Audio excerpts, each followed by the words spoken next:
பிரதமர் அவர்களே, இன்னும் எத்தனை வருஷம் ஆனாலும் தமிழ்நாட்டில் பாஜக வளரவே முடியாது.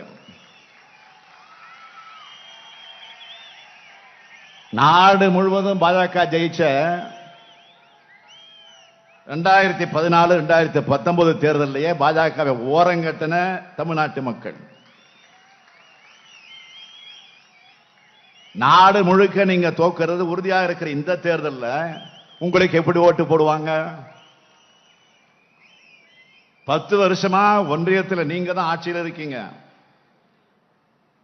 ஆனா நீங்க பேசுற வாயில தான் பாஜக வளருதே தவிர களத்துல எந்த முன்னேற்றமும் இல்லை. அதனால்தான் கூட்டணிக்கும் உங்க கட்சிக்கும் ரவுடிகளையும் கலவரம் பண்ற எக்ஸ்பர்ட்ஸ்களையும் சேர்த்துட்டு இருக்கீங்க. இந்த லட்சணத்தில் பாஜக எப்படி வளரும்?